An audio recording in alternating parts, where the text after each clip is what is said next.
Hi there. Before the East London line is officially opened and extended down towards Crystal Palace and West Croydon, we thought we'd give you a potted history of the line.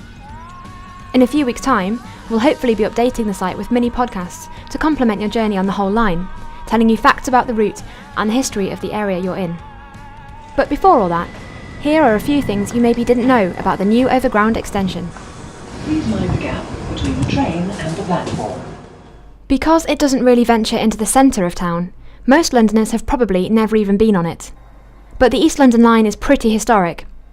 It was created in 1869 with trains from Wapping to New Cross Gate, and was the third underground line to open, after the Metropolitan and District lines in 1863 and 1868 respectively. The line was planned as a much-needed extension to link North and South East London together. But poor connections and dodgy financial dealings left it ineffective and often in disarray.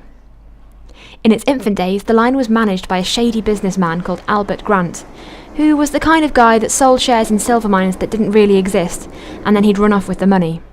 But not before spending £28,000 on buying and refurbishing Leicester Square with the ill-gotten funds. The most interesting thing about the line is a tunnel. I know that doesn't really sound like much, but trust me on this, because the line that connects you from Rotherhithe to Wapping is pretty special.